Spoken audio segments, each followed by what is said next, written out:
اس میں سیکھے خواتین دین کے، کیا خوب ہے یہ سلسلہ دین اور خواتین اعوذ باللہ من الشیطان الرجیم، بسم اللہ الرحمن الرحیم۔ اللہم صلی علی سیدنا و مولانا محمد وعلی آلہ و اصحابہ وبارک وسلم وسلم علیہ۔ رب اشرح لی صدری ویسر لی امری واحلل عقدۃ من لسانی یفقہوا قولی۔ السلام علیکم ناظرین، پروگرام دین اور خواتین کے ساتھ میں ہوں آپ کی میزبان مائلہ نصیر۔ امید کرتی ہوں آپ سب خیریت سے ہوں گے۔ ناظرین، زندگی کے سفر میں انسان خطا کا پتلا ہے، یعنی ہم میں سے کوئی انسان ایسا نہیں ہے کہ جو غلطیوں سے پاک ہو یا پھر کبھی اپنے رب کے حضور نادم نہ ہوا ہو، لیکن اللہ رب العزت کی ذات، اللہ رب العزت کی جو رحمت کا دروازہ ہے وہ کبھی بند نہیں ہوتا، وہ دروازہ ہر وقت کھلا ہے۔ یعنی کہ وہ ذات کہ جو گناہوں کو معاف کرنے والی ہے، وہ ذات جو دلوں کے حال ہم سے بہتر جاننے والی ہے، وہ ذات کہ جو آنکھوں سے بہنے والے آنسوؤں کو بھی قبول فرما لیتی ہے، اور وہی ہمیں توبہ کا صحیح طریقے سے تحفہ بھی عطا کرتی ہے۔ یعنی توبہ جو ہے ناظرین محض الفاظ نہیں ہیں، توبہ جو ہے وہ ہمارے دلوں سے نکلے یا ہماری زبان سے نکلے چند جملوں کا نام نہیں ہے، بلکہ توبہ جو ہے دراصل دل کی گہرائیوں سے پلٹ کر آنے کا نام ہے، اللہ رب العزت کی طرف رجوع کرنے کا نام ہے، اور اپنے ماضی پر شرمندہ ہونے کا، ندامت ہونے کا، اور اپنے مستقبل کو سنوارنے کا نام ہے۔ اور اسی پر آج ہم گفتگو کریں گے۔ ہمارے پروگرام کا جو آج کا موضوع ہے وہ یہی ہے، توبہ کے احکام، اور اسی موضوع پر گفتگو کرنے کے لیے ہمارے ساتھ جو اسلامک اسکالرز موجود ہیں ان سے آپ کو تعارف کروانا چاہوں گی۔ ہمارے ساتھ موجود ہیں اسلامک اسکالر جو علم و فہم کے نور سے قرآن و حدیث کی روشنی میں ہماری رہنمائی فرماتی ہیں اور دینی مسائل کو آپ تک بہتر سے بہترین انداز میں پہنچانے کی صلاحیت بھی رکھتی ہیں۔ انہیں ویلکم کرتے ہیں۔ ہمارے ساتھ موجود ہیں عالمہ صفا فاطمہ اور عالمہ عائزہ عامر۔ السلام علیکم، آپ دونوں کو خوش آمدید کہوں گی۔ بہت شکریہ۔ خیریت سے ہیں آپ دونوں؟ اللہ کا شکر۔ میں عالمہ صفا فاطمہ آپ کی جانب آؤں گی۔ آج کا ہمارا موضوع ہے توبہ کے احکام۔ تو ہمارے ناظرین کو بتائیے گا، یعنی بنیادی سوال سے ہم آغاز کریں گے کہ توبہ کسے کہتے ہیں، توبہ سے مراد کیا ہے؟ جی دیکھیں، اللہ رب العزت کی رحمت بخشش کے جو ہیں وہ بہانے تلاش کرتی ہے، اور رب تعالیٰ بندوں کو بخشنا چاہتا ہے۔ جیسا کہ اللہ پاک نے آزمائش بھی رکھی ہے، سزا اور جزا کے معاملات بھی رکھے ہیں، لیکن اس کے ساتھ ساتھ بخشش کے اسباب بھی پیدا فرمائے ہیں۔ رب تعالیٰ نے چونکہ بندوں کے لیے آزمائش رکھی دنیا میں، تو پھر ظاہر ہے کہ گناہ بھی ہوں گے، اور جب شیطان کے وسوسے ہم پر حملہ آور ہوں گے تو انسان گناہوں میں مبتلا بھی ہو سکتے ہیں اور ہوں گے، لیکن پھر اللہ رب العزت نے اپنی بارگاہ میں بخشش کے اور توبہ کے دروازے ہمیشہ کے لیے کھلے رکھے ہیں۔ جیسا کہ اللہ رب العزت قرآن کریم میں ارشاد فرماتا ہے، ان اللہ لا یغفر ان یشرک بہ، اللہ رب العزت شرک پر مر جانے والوں کو، یعنی جو شرک پر ہی مر گئے ان کو تو معاف نہیں فرمائے گا، لیکن اس کے علاوہ جس گناہ کو چاہے مٹانے پر قادر ہے۔ تو رب تعالیٰ اپنی رحمت سے جب چاہے اپنے بندوں کو معاف فرما دے اور ان کے گناہوں کو مٹانے پر قادر ہے، اور اس کی رحمت اس معاملے میں اور بلکہ ہر معاملے میں وسیع تر ہے کہ رب تعالیٰ چاہے تو اپنے بندوں کے گناہوں کو مٹا سکتا ہے، وہ چاہے کبیرہ گناہ ہو چاہے صغیرہ گناہ ہو۔ بہرحال رب تعالیٰ کی بارگاہ سے کبھی بھی مایوس نہیں ہونا چاہیے۔ پہلی بات تو یہ ہو گئی۔ دوسری بات یہ ہے کہ آپ نے کہا کہ توبہ کیا ہے، تو اللہ رب العزت کی طرف رجوع کرنا، اپنے گناہوں کی پر ندامت کا اظہار کرنا، اور اپنے رب کی حضور پیش ہو جانا کہ مجھ سے یہ غلطی ہوئی، مجھ سے یہ کوتاہی سرزد ہوئی، اور رب تعالیٰ ہی، یہ یقین رکھنا کہ رب تعالیٰ ہی میرے گناہوں کو معاف فرمانے والا ہے اور وہی میرے گناہوں کی بخشش فرمانے والا ہے۔ یہ توبہ کہلاتی ہے کہ رب کی طرف رجوع کرنا، اپنے گناہوں کے بعد اپنے گناہوں پر ندامت کے ساتھ رب تعالیٰ کی بارگاہ کی طرف رجوع کرنا۔ اب آ جاتے ہیں کہ توبہ کس چیز پر کی جائے گی، تو ظاہر ہے کہ کوتاہی ہوگی تو اسی پر توبہ کی جائے گی۔ تو یہ جو کوتاہی ہے، یہ جو گناہ ہے، یہ گناہ دو قسم کے ہوتے ہیں، گناہ کبیرہ اور گناہ صغیرہ۔ اگر ہم گناہ کبیرہ کی بات کریں تو گناہ کبیرہ سے مراد یہ ہے کہ جن کے اوپر وعید واضح طور پر بیان ہو جائے، جیسے جھوٹ بولنا، غیبت کرنا وغیرہ، اور فرض میں کوتاہی کرنا، واجبات میں کوتاہی کرنا، یہ سب گناہ کبیرہ سے متعلق ہیں۔ یہ وہ گناہ ہیں جن پر توبہ کرنا بندے کے اوپر لازم ہوتی ہے، اور جب اس طرح کے کسی گناہ میں مبتلا ہو جائیں تو فوری طور پر اللہ رب العزت کی طرف رجوع کرنے کا حکم ہے۔ اس کی وجہ بھی یہ ہے کہ اللہ رب العزت نے خود قرآن کریم میں ارشاد فرمایا، جس کا مفہوم یہ ہے کہ بندے سے جب گناہ ہو جائے تو وہ اپنے گناہ پر فوری طور پر اللہ کی بارگاہ میں ندامت کرے، تو اس کی توبہ اللہ رب العزت قبول فرماتا ہے کہ جس سے گناہ ہونے کے بعد وہ اللہ کی طرف رجوع کرتا ہے، رجوع اللہ کی توفیق اس کو ملتی ہے اور وہ رجوع کرتا ہے رب تعالیٰ کی طرف۔ اور ایسے لوگوں کی توبہ قبول نہیں ہوتی کہ جب غرغرہ موت میں مبتلا ہو جائیں، یعنی مرنے کا جو پروسیس ہے ان کا وہ شروع ہو جائے، موت کا پروسیس ان کا شروع ہو جائے، روح نکلنے کا عمل شروع ہو جائے، اس وقت اگر توبہ کریں گے تو یہ توبہ قبول نہیں۔ لیکن اس سے چند لمحے پہلے بھی اگر بندہ اپنے رب کی طرف رجوع کرتا ہے تو چاہے وہ گناہ صغیرہ ہوں یا گناہ کبیرہ ہوں، چھوٹے گناہ ہوں یا بڑے گناہ ہوں، دونوں گناہوں کی توبہ اللہ رب العزت قبول فرماتا ہے۔ خاص طور پر گناہ کبیرہ کے حوالے سے یہ بات بیان کی گئی کہ ان کے لیے توبہ کرنا لازم ہے اللہ رب العزت کی بارگاہ میں، اور جہاں تک گناہ صغیرہ کا تعلق ہے تو یہ وہ گناہ کہلاتے ہیں جن کے اوپر واضح طور پر وعید بیان نہ ہوئی ہو، یعنی جن پر واضح وعید بیان ہو گئی، جن پر سزا یا عذاب کا ذکر ہو گیا قرآن کریم میں، حدیث مبارکہ میں، وہ تو گناہ کبیرہ بن گئے۔ ان کے علاوہ جتنے بھی ہیں، مثال کے طور پر سنت غیر مؤکدہ کو چھوڑ دینا، یہ گناہ صغیرہ ہے۔ تو یہ جو گناہ صغیرہ ہوتے ہیں ان کے لیے حکم یہ ہے کہ یہ فرائض اور واجبات کی مسلسل ادا کرتے رہنے سے بھی معاف ہو جاتے ہیں، اور نیکیاں کرتے رہنے سے اللہ رب العزت ان گناہوں کو جن کو گناہ صغیرہ کہا جاتا ہے ان کو معاف فرما دیتا ہے۔ اچھا، اب یہ تو فرق ہو گیا کہ گناہ کبیرہ کے اوپر معافی مانگنا لازم ہے، گناہ صغیرہ پر معافی مانگنی چاہیے، لیکن اگر کسی نے معافی نہیں مانگی اور وہ نیکیاں کرتا رہا، نیکیوں میں مصروف ہو گیا، تو اس کے یہ جو گناہ صغیرہ ہیں صرف نیکیوں میں لگ جانے سے بھی معاف ہو جاتے ہیں، جیسا کہ قرآن کریم میں اللہ رب العزت نے بیان فرمایا ان الحسنات یذہبن السیئات، یعنی جو نیکیاں ہیں وہ گناہوں کو لے جاتی ہیں۔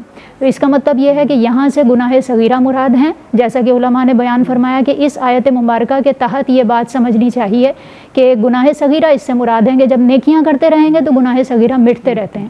اب رہا یہ کہ بندے کی ذمہ داری کیا ہے، فرق تو یہ ہو گیا گناہ کبیرہ اور صغیرہ کا، لیکن ایک انسان کی، ایک بندے کی ذمہ داری یہی ہے کہ وہ جب توبہ کرے اللہ رب العزت کی بارگاہ میں تو اپنے سارے ہی جرموں سے توبہ کرے، اس فرق کو کیے بغیر کہ کون سا گناہ صغیرہ تھا اور کون سا گناہ کبیرہ تھا۔ ہر گناہ کی معافی مانگنی چاہیے، اور توبہ کرتے ہوئے خاص طور پر گناہ کبیرہ کی تو توبہ کرنی ہی ہے، لیکن اوور آل اپنے گناہوں کی معافی مانگنی چاہیے۔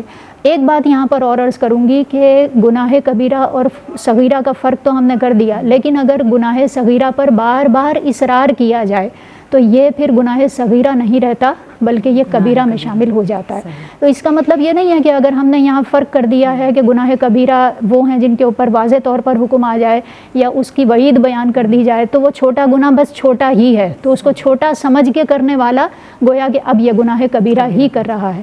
تو اگر ہم بچنے کے اعتبار سے بات کریں گناہوں سے تو پھر تو سبھی گناہوں سے بچنا چاہیے۔ توبہ کی بات کریں تو گناہ کبیرہ پر لازمی طور پر توبہ ہمیں کرنی ہے، اور گناہ صغیرہ اللہ کی رحمت سے ویسے ہی نیکیاں کرنے سے معاف ہو جاتے ہیں، لیکن اپنے طور پر اہتمام یہی کرنا چاہیے کہ گناہ صغیرہ ہوں یا گناہ کبیرہ ہوں دونوں کی معافی مانگی جائے۔ آخری بات اس حوالے سے یہ ہے کہ بعض اوقات بندے پر تدارک بھی لازم ہوتا ہے، مثال کے طور پر ایسے حقوق کے جو یعنی اللہ کے حقوق سے تعلق رکھتے ہیں، مثال کے طور پر نماز چھوڑی ہے کسی نے، تو اب صرف توبہ کرنے سے یہ تدارک کے بغیر معافی نہیں ہوگی، یعنی توبہ تو ہو گئی اللہ رب العزت کی بارگاہ میں، ندامت کا اظہار بھی ہو گیا کہ ہم آئندہ یہ نماز نہیں چھوڑیں گے اور اپنی نماز کی فرائض کی واجبات کی پابندی کریں گے، لیکن صرف یہی کر لینا یا 2 نفل پڑھ کر یہ سمجھ لینا کہ ہماری جو نمازیں ہیں وہ بس اس کی ادائیگی، اس کی طرف سے یہ 2 نوافل کافی ہو گئے، یہ طریقہ کار بالکل بھی درست نہیں ہے۔ ایسی چیزیں جو فرائض اور واجبات سے تعلق رکھتی ہیں، حقوق اللہ سے تعلق رکھتی ہیں، جیسا کہ نماز ہے یا روزہ ہے، تو ان کی ادائیگی بھی ضروری ہوگی، توبہ بھی لازم اور ان کی ادائیگی بھی ضروری ہے۔ اسی طرح اگر حقوق العباد سے کچھ چیزیں تعلق رکھتی ہیں، مثال کے طور پر کسی بندے کی دل آزاری کی ہے اور اس تک یہ خبر پہنچ گئی ہے، یا کسی کا مال کسی شخص نے چوری کیا یا کسی بھی ذریعے سے اپنے پاس رکھ لیا جو کہ ناجائز طریقہ تھا شرعاً، تو پھر اب اس مال کو لوٹانا بھی ضروری ہے، تو توبہ بھی ضروری اب ندامت بھی ضروری اور ساتھ میں تدارک بھی ضروری ہے. بعض اوقات تدارک کی بھی ضرورت ہوتی ہے, چاہے وہ حقوق اللہ کا معاملہ ہو یا حقوق العباد کا معاملہ ہو, لیکن بعض اوقات تدارک کے بغیر خالی توبہ ہی کافی ہوتی ہے. بہرحال اپنے طور پر اپنے گناہوں کو یاد کر کے اللہ رب العزت کی بارگاہ میں توبہ بھی کرنی چاہیے, اور جہاں جہاں تدارک بنتا ہے اس کو بھی ادا کر دینا چاہیے تاکہ کامل طریقے سے توبہ کرنے کی توفیق مل سکے. بالکل, مطلب شرط یہ ہے کہ آپ سچے دل سے توبہ کریں. اور ناظرین, آج کے پروگرام میں توبہ کے احکام کے حوالے سے آپ کے ذہن میں کوئی سوال ہے تو آپ ہمارے دیے ہوئے نمبرز پر رابطہ کر سکتے ہیں. ہمارے پروگرام میں اپنے سوالات جو ہے شامل کروا سکتے ہیں, ہم آپ کے جوابات آپ کو دیں گے. ہمارے ساتھ عالمہ عائزہ موجود ہیں. عائزہ, میں آپ کی جانب آؤں گی اور یہ بتائیے گا کہ کیا زبان سے توبہ توبہ کہنا یا صرف کان پر ہاتھ رکھ لینا, کیا اس سے توبہ قبول ہو جاتی ہے؟ اس حوالے سے کیا رہنمائی فرمائیں گے؟ دیکھیں, انسان سے خطا و نسیان, معصیت و گناہ کا صدور ہوتا رہتا ہے, لیکن اللہ رب العزت نے واپسی کا بھی راستہ رکھا ہے کہ اگر لغزش ہو گئی, گناہ ہو گیا ہے تو اللہ رب العزت نے معافی کا دروازہ بھی کھولا رکھا ہے. لہٰذا ہمیں مایوس تو نہیں ہونا چاہیے کہ اگر ہم سے کوئی گناہ ہو گیا تو اب ہم مایوسی کا شکار ہو جائیں کہ ہماری شاید بخشش ہی نہیں ہوگی. اللہ رب العزت نے معافی کا راستہ رکھا ہے, لیکن معافی کے لیے بھی اللہ رب العزت نے شرائط مقرر کی ہیں. ایسا نہیں ہے کہ معافی کا مطلب یہ ہے کہ آپ نے ویسے ہی کانوں کو ہاتھ لگا لیا یا آپ نے صرف زبان سے توبہ کہہ لیے تو معافی ہو گئی, ایسا نہیں ہے. چند مسلم شرائط ہیں جو سیدنا علی رضی اللہ تعالیٰ عنہ نے بیان فرمائی ہیں, وہ سب سے جامع شرائط ہیں. ان میں سے سب سے پہلی شرط یہ ہے کہ اگر آپ توبہ کر رہے ہیں, معافی مانگ رہے ہیں, تو سب سے پہلے تو ندامت, پشیمانی ہو اپنے گناہ پر, کیونکہ جب انسان کے اندر سیلف اویئرنیس ہوتی ہے تبھی وہ نادم ہوتا ہے نا. تو ندامت کے لیے پہلے کیا ضروری ہے کہ سیلف انالیسس ہو, سیلف سینسیشن آپ کے اندر ہونی چاہیے کہ آپ کیا کام کر رہے ہیں, آپ کن گناہوں میں ملوث ہیں, یہ آپ کو پہلے پتہ ہونا چاہیے. پھر آپ اپنے گناہ پر نادم ہوتے ہیں, شرمندگی ہوتی ہے آپ کو, پھر شرمندگی کے بعد آپ معافی مانگتے ہیں. تو اسٹیپ بائی اسٹیپ چلتا ہے, کیونکہ ظاہر سی بات ہے اگر آپ کو شرمندگی ہی نہیں ہے تو پھر وہ معافی نہیں ہے. لہٰذا پہلی شرط یہ ہے کہ دل سے آپ شرمندہ ہوں اس گناہ پر, پھر اس کے بعد اس گناہ کو اسی وقت چھوڑ دیں. آج کل یا پرسوں والی کوئی کیٹیگرائزیشن نہیں ہوتی کہ ہم آج چھوڑ دیں گے, کل چھوڑ دیں گے, یا ابھی جو ہے کچھ ٹائم بعد, کچھ عرصے بعد. جس وقت آپ کو احساس ہو جائے آپ نے اسی وقت اس گناہ کو چھوڑنا ہوتا ہے, اور پھر آئندہ نہ کرنے کا پختہ ارادہ بھی کرنا ہوتا ہے. صرف ابھی ہی معافی نہیں, بس آپ نے معافی مانگ لی تو بات ختم نہیں ہو جاتی, آپ نے آئندہ بھی یہ پختہ عزم کرنا ہوتا ہے کہ آپ نے دوبارہ یہ گناہ نہیں کرنا. اسی طرح جس طرح بھی بیان ہوا کہ بعض ایسے گناہ ہوتے ہیں جن کی تدارک و تلافی کا ایک معین طریقہ ہوتا ہے. صحیح, بالکل, یہی ہم اس پر مزید بھی بات کریں گے, لیکن یہاں پہ ناظرین پروگرام میں ایک شارٹ بریک ہے. بریک کے بعد دوبارہ حاضر ہوتے ہیں, ہمارے ساتھ رہیے, دیکھتے رہیے پروگرام دین اور خواتین. بسم اللہ الرحمن الرحیم. ایک مرتبہ پھر خوش آمدید کہوں گی پروگرام دین اور خواتین میں, اور آج کے پروگرام میں ہمارا موضوع ہے توبہ کے احکام, اور اسی حوالے سے ہم بریک پر جانے سے پہلے گفتگو کر رہے تھے عالمہ عائزہ عامر سے. عالمہ عائزہ, میں آپ سے چاہوں گی کہ اسی بات کو آپ کنٹینیو کریں کہ ہم بات کر رہے تھے کہ توبہ صرف ہم کان پر ہاتھ لگا لینے سے ہم سمجھتے ہیں کہ توبہ قبول ہو گئی, یا پھر ہم جو ہے ہاتھ سے کہتے ہیں کہ توبہ توبہ, اس طریقے سے ہم کر رہے ہوتے ہیں. تو اس حوالے سے ڈیٹیل میں سمجھانے کی کوشش. میں عرض کر رہی تھی کہ توبہ صرف زبان سے کہنے کا نام نہیں ہوتا, اس کے لیے چند شرائط ہیں جن شرائط کو ملحوظ رکھنا بہت ضروری ہوتا ہے. تو ان میں سے میں چند شرائط بیان کر رہی تھی کہ بعض گناہ ایسے ہوتے ہیں جن کے لیے صرف معافی کافی نہیں ہوتی, ان کے تدارک و تلافی کے لیے معین شریعت نے طریقہ رکھا ہے. جیسا ابھی ذکر ہوا کہ اگر آپ کی قضا نمازیں ہیں, قضا روزے ہیں, تو صرف معافی مانگ لینا کافی نہیں ہوگا, چند نفل پڑھ لینا کافی نہیں ہے. اس کے لیے آپ کو تدارک ضروری ہے, آپ کو ان نمازوں کی قضا ادا کرنی ہے, روزے رکھنے ہیں آپ کو وہ. اسی طریقے سے اگر آپ نے حق تلفی کی ہے کسی کی, مثال کے طور پر ظلماً آپ نے کسی کا مال غصب کر لیا, کسی بھی طریقے سے مالی حوالے سے حق تلفی کی ہے تو آپ نے ادا بھی کرنی ہے. اسی طریقے سے اگر آپ نے کسی کا دل دکھایا ہے تو آپ نے اس سے بھی معافی مانگنی ہے. ایسا نہیں ہے کہ کسی انسان کا دل دکھایا اور صرف آپ اللہ رب العزت سے معافی مانگ لیں تو کافی نہیں ہوگا. آپ نے یہ بھی شرط پوری کرنی ہے کہ جس انسان کا دل دکھایا ہے, جس کا آپ نے حق تلف کیا ہے کسی بھی طریقے سے, وہ چاہے حق مالی ہو غیر مالی ہو, آپ نے اس سے بھی معافی مانگنی ہوتی ہے. اسی طرح یہ بھی ضروری ہے کہ جس طریقے سے آپ کا نفس جو تھا وہ گناہ میں ملوث تھا, آپ اپنے نفس کو پھر جس طریقے سے آپ گناہ میں ملوث دیکھ رہے تھے, نافرمانی میں اللہ کی, اب اسی نفس کو آپ اللہ رب العزت کی رضا میں بھی ملوث دیکھیں کہ اب وہ نفس اللہ رب العزت کی رضا کے لیے کام کر رہا ہے. اب آپ اپنے دل کو اس حالت میں دیکھیں کہ وہ اللہ رب العزت کی رضا والے کام کر رہا ہے, تو اب یہ ہوگا کہ ہاں توبہ کی جو شرائط ہیں وہ مکمل ہو رہی ہیں, تو اللہ رب العزت سے بھرپور امید ہے کہ اللہ رب العزت معاف فرمائے گا. کیونکہ اللہ رب العزت قرآن کریم فرقان حمید میں اسی طرح فرماتا ہے کہ اللہ رب العزت گناہوں کو معاف کرنے والا ہے، اللہ رب العزت معافی مانگنے والوں کو پسند کرتا ہے. تو لہٰذا اگر آپ سچے دل سے معافی مانگیں گے اور یہ تمام شرائط توبہ کی پوری ہوں گی تو اللہ رب العزت ضرور معاف فرمائے گا. تو خلاصہ کلام یہ ہے کہ توبہ کو اتنا زیادہ لائٹ نہ سمجھیں کہ ہم صرف توبہ کہہ لیں اور کانوں کو ہاتھ لگائیں اور ہم سمجھیں ہماری معافی ہو گئی، تو ایسے نہیں ہوتا. اسی طریقے سے اگر کسی انسان کی کوئی حق تلفی ہوئی ہوتی ہے تو ہمیں لگتا ہے بس ہم نے ایک سوری کا میسج کر دیا، یا ویسے ہی ہم نے جو ہے ایسے ہی کہہ دیا سوری، کمپلیمنٹری کہتے ہیں کہ بس ایسے ہی آپ نے چلتے پھرتے کہہ دیا یا آپ نے میسج کر دیا تو اور آپ نے کہا کہ میں نے معافی مانگ دی، تو اس کو معافی نہیں کہتے. معافی کا مطلب یہ ہوتا ہے کہ آپ کسی انسان کو بغیر جسٹیفیکیشن کے آپ اس کے سامنے جو ہے سوری کہتے ہیں، اپولوجائز کرتے ہیں، اس کو کہتے ہیں کہ آپ نے معافی مانگی ہے. صرف ایسے ہی معافی مانگ لینا یا سوری کہہ دینا، اس کو آپ توبہ کا نام نہیں دے سکتے. تو یہ بھی دھیان رکھنا ہے کہ جب تمام شرائط ہم پوری کر لیں گے اس کے بعد اللہ رب العزت سے بھرپور امید ہے وہ ہمیں معاف کر دے گا. صحیح، بالکل. بہت شکریہ عالمہ صفا فاطمہ. اسی حوالے سے آپ کی جانب میں آؤں گی اور یہ بتائیے گا کہ ہم بات کر رہے ہیں توبہ کے احکام کے حوالے سے، تو توبہ کرنے سے ہر گناہ معاف ہو جاتے ہیں، اس پر کیا رہنمائی فرمائیں؟ اللہ رب العزت کی ذات سے امید رکھنی چاہیے، بندوں کو نا امید نہیں ہونا چاہیے. جیسا کہ رب تعالیٰ نے قرآن کریم میں ارشاد فرمایا کہ وہ شرک کے سوا ہر گناہ کو معاف فرما دیتا ہے. اچھا، شرک کی بھی یہاں پر یہ وضاحت ہے، اگر کسی سے خدا نخواستہ شرک سرزد ہو گیا لیکن وہ زندگی میں ہی پلٹ کر آ گیا واپس، تو اس کی بھی توبہ مقبول ہے. تو یہ جو بیان فرمایا گیا کہ شرک والے کی توبہ قبول نہیں ہوگی، اس سے مراد یہ ہے کہ جو شرک پر ہی مر گیا.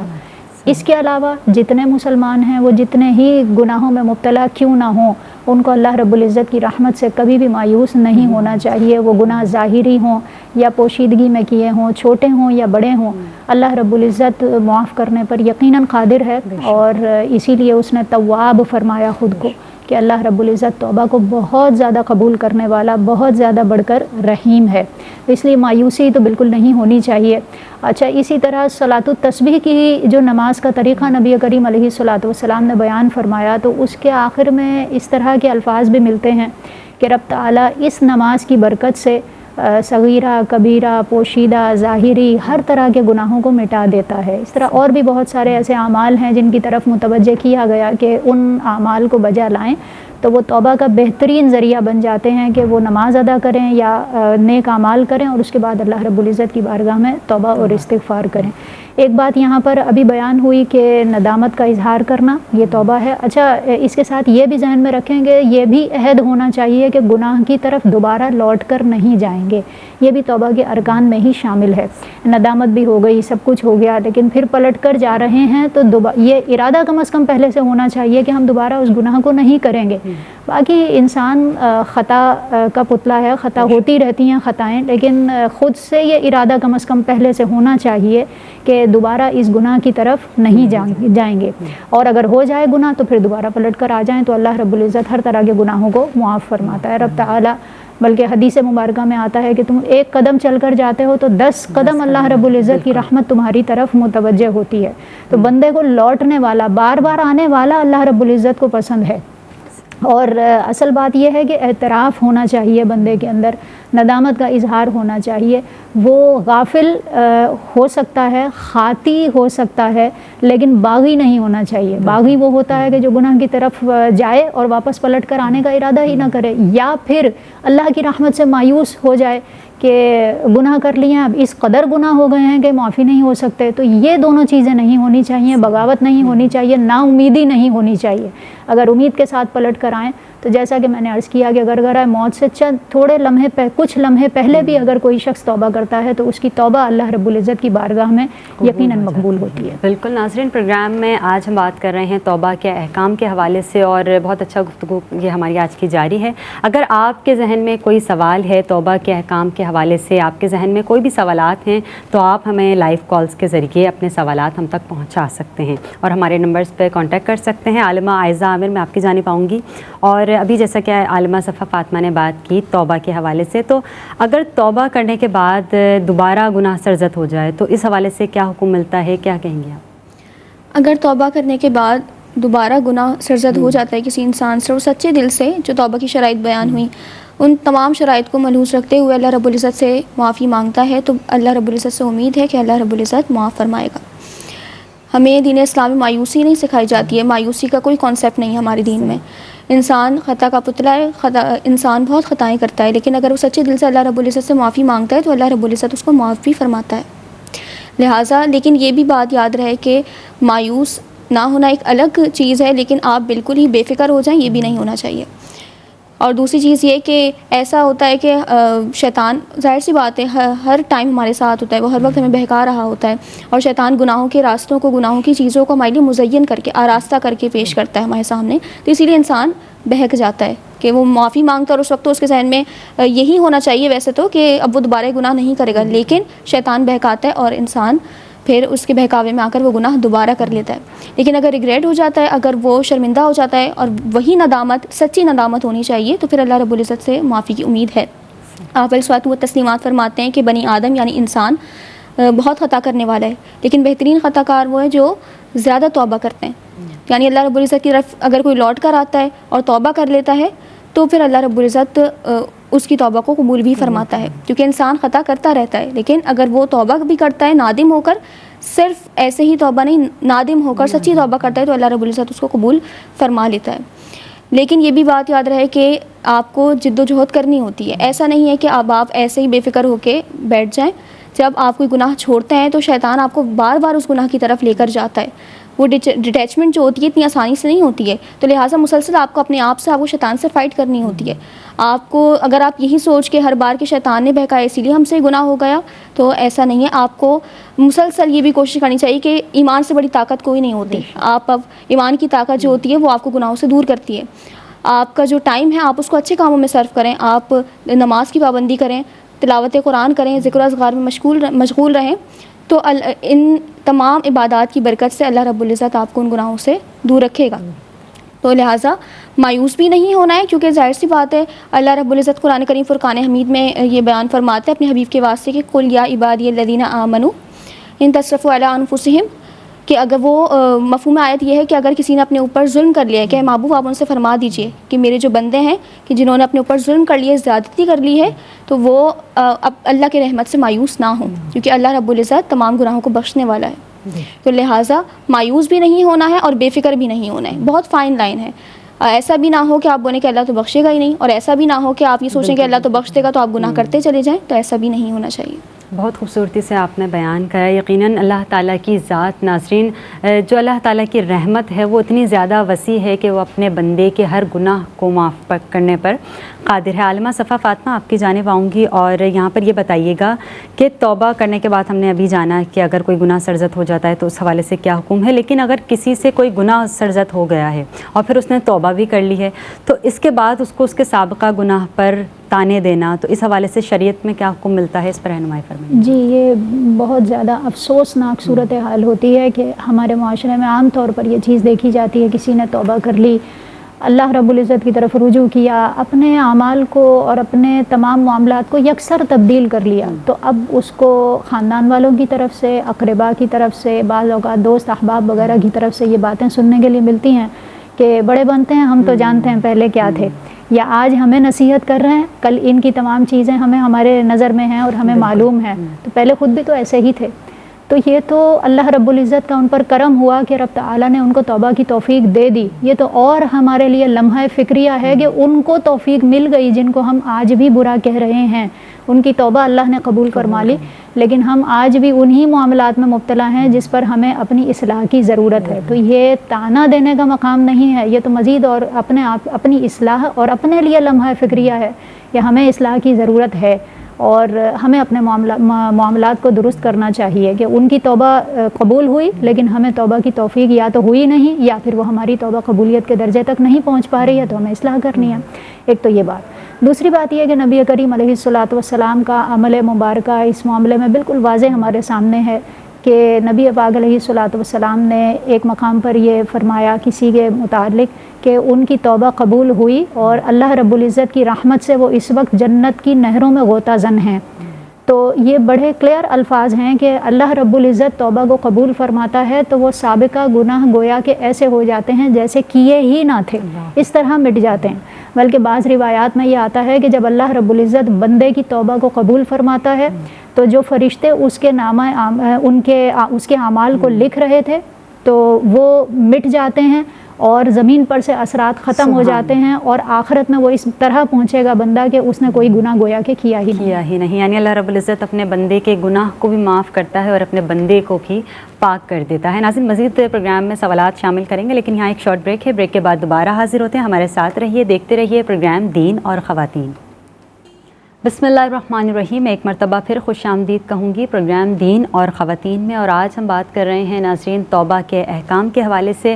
اور آج کے ہمارے پروگرام میں ہمیں جوائن کیا ہے ہمارے پروگرام کا مستقل حصہ ہمارے بہت ہی معزز اور مشفق رہنما بھی ہیں، کہ جن کی موجودگی اس نشست کو مزید جو ہے علمی اعتبار سے مضبوط بنا دیتی ہے. انہیں ویلکم کرتے ہیں. ہمارے ساتھ موجود ہیں محترم مفتی محمد احسن نوید خان نیازی صاحب. السلام علیکم مفتی صاحب. وعلیکم السلام. خیریت سے ہیں آپ؟ الحمدللہ رب العالمین. مفتی صاحب، پروگرام میں مزید سوالات کا سلسلہ شامل کرتے ہیں آپ کی اجازت سے. جی اللہ کا. جی عالمہ عائزہ آپ کی جانب آؤں گی، اور ہم بات کر رہے ہیں توبہ کے احکام سے. اور آپ سے یہ جاننا چاہوں گی کہ توبہ کے حوالے سے، یعنی اگر کسی کی حق تلفی کسی سے ہو جاتی ہے اور اس شخص کا انتقال ہو جاتا ہے، تو اس حوالے سے تلافی کا کیا حکم ملتا ہے، کیا صورت بنتی ہے، اس پر رہنمائی فرمائیے. کہ اگر کسی انسان کی حق تلفی ہو گئی ہے اور پھر اس کا انتقال ہو گیا تو اس کی تلافی بھی ضروری ہے. ایسا نہیں کہ اگر کسی کا انتقال ہو گیا تو اب اس کی تلافی نہیں کرنی ہے، اس کی تلافی بھی ضروری ہے. سب سے پہلے تو آپ اللہ رب العزت سے سچے دل سے معافی مانگیں، توبہ کریں اس گناہ کی. اس کے بعد یہ دیکھا جائے گا کہ جو حق تلف کیا ہے وہ مالی حق ہے یا غیر مالی حق ہے. دونوں لحاظ سے پھر حکم تھوڑا مختلف ہو جائے گا، صورت تھوڑی مختلف ہے. سب سے پہلے تو اگر مالی حق ہے تو آپ وہ جو رقم ہے وہ مرحوم کے ورثاء میں تقسیم کریں، ان کو ادا کریں. اگر ورثاء کا نہیں معلوم تو آپ ان کو تلاش کریں، اس کے بعد وہ رقم ادا کریں. تلاش کرنے کے بعد بھی اگر آپ کو نہیں معلوم ہوتا ان کا تو آپ مرحوم کی طرف سے صدقے کی نیت سے وہ رقم غربا مساکین میں تقسیم کر دیں. تو اس طریقے سے اس کے ساتھ ہی اللہ رب العزت سے معافی بھی مانگنی ہے سچے دل سے. تو امید ہے کہ اللہ رب العزت بروز حشر اس انسان کی طرف سے آپ کے لیے معافی کا بندوبست بھی کرا دے گا. اگر غیر مالی حق تھا تو اس کے لیے آپ مثال کے طور پہ آپ نے کسی کی غیبت کی تھی، کسی کی کسی جگہ پر بے عزتی کی تھی، تو آپ ان جگہوں پر ان لوگوں کے سامنے اس انسان کا ذکر خیر کریں اور اچھی باتیں کہیں اور اس بات کی کلیریفیکیشن بھی کریں. اس طریقے سے اس کے بعد پھر آپ معافی مانگیں اس انسان کے لیے. یا اگر آپ نے کوئی اور ظلم کیا ہے کسی پر، یا کوئی اور حق تلفی کی ہے، دل دکھایا ہے، کسی کو تکلیف پہنچائی ہے، ایذا پہنچائی ہے کسی بھی طرح، اس طرح کے معاملات ہیں تو آپ کثرت سے اس انسان کے لیے استغفار کریں. یہی تلافی کا طریقہ ہے. اسی طریقے سے تدارک ممکن ہوگا. استغفار کریں، اصالِ ثواب کریں، صدقہ جاریہ کریں اس انسان کی طرف سے، کیونکہ ظاہر سی بات ہے وہ انسان حیات تو ہے نہیں. تو تلافی کے یہی طریقے ہیں. اس سے یہ پتہ لگتا ہے کہ حقوق العباد کی بہت زیادہ اہمیت ہے. ان کو بالکل معمولی نہیں سمجھنا چاہیے. اور ہمیں یہ بھی یاد رکھنا چاہیے کہ اگر آپ کو جیسے ہی کبھی ریئلائز ہو جائے کہ آپ نے کسی کا دل دکھایا ہے تو آپ فوراً اس سے معافی مانگ لیں، بغیر جسٹیفیکیشنز کے اور بغیر اس بات کا انتظار کیے کہ اپنے آپ کو بلا وجہ کی تسلیاں نہیں دینی چاہیے ہمیں کہ ہم نے ایسا کچھ بھی نہیں کیا. اگر آپ کو ریئلائز ہو گئے اور ہونا بھی چاہیے تو آپ اسی وقت معافی مانگ لیں. کسی کی زندگی موت کا کچھ بھی نہیں پتہ ہوتا، اور کسی کا حق آپ دنیا میں ہی ادا کر دیں یہ زیادہ بہتر ہے کہ بنسبت آپ کو آخرت میں ادا کرنا پڑ جائے. کیونکہ وہاں پر پھر وہ بات جو آپ کے نزدیک بڑی چھوٹی ہے لیکن کسی نے کسی کا دل دکھایا اس بات نے، آپ کو وہاں پر پھر اس ازالہ کرنا ہوگا، اور وہ زیادہ مشکل بات ہے کیونکہ وہاں پر پھر تمام نیکیوں سے بھی ہاتھ دھونے کا اندیشہ ہے. اور بلکہ یہاں تک کہ روایت میں آتا ہے کہ آپ علیہ و تسلیمات نے یہ سوال کیا صحابہ سے کہ مفلس کون ہے؟ تو صحابہ کرام رضوان اللہ علیہم اجمعین نے عرض کی یا رسول اللہ جس کے پاس درہم یا دینار نہ ہو. آپ علیہ و تسلیمات نے کہا مفلس وہ ہے کہ جو بروز حشر آئے گا. مفہوم روایت ہے کہ اس کے پاس نماز بھی ہوں گے، روزہ بھی، حج بھی، تمام عبادات سمیت آئے گا، لیکن اس حال میں کہ اس نے کسی کے ساتھ بد کلامی کی ہوگی، کسی کا دل دکھایا ہوگا، یعنی کسی بھی طرح کوئی حق تلف کیا ہوگا. تو معاملہ اس کے ساتھ یہ ہوگا کہ اس کی جتنی بھی نیکیاں ہوں گی وہ مظلوم کو دے دی جائیں گی، اور اگر پھر بھی حساب برابر نہ ہوا تو جو مظلوم کے گناہ ہیں وہ اس ظالم کے سر ڈال دیے جائیں گے. تو کتنا خسارے کا سودا ہے. لہٰذا اس کو بالکل بھی معمولی نہیں سمجھنا چاہیے. آپ دنیا میں ہی کسی بھی انسان کا اگر آپ نے دل دکھایا ہے تو آپ اس سے معافی مانگ لیں. کسی بھی طرح کا حق تلف کیا ہے تو آپ اس کا معافی، اس کا ازالہ یہیں پر کر لیں، تو یہ زیادہ بہتر ہے. بہت شکریہ عالمہ عائزہ عامر. اور مفتی صاحب میں آپ کی جانب آؤں گی، اور آج ہم بات کر رہے ہیں توبہ کے احکام سے. تو اس حوالے سے مفتی صاحب آپ ہمیں ڈیٹیل میں بتائیے گا کہ توبہ کے حوالے سے ہمیں کیا حکم ملتا ہے. اور ساتھ ہی ہم اکثر دیکھتے ہیں کہ صرف ہم زبان سے توبہ توبہ کر لینا اور پھر ہم کانوں پر ہاتھ لگا کے سمجھتے ہیں کہ توبہ ہماری قبول ہو جائے گی.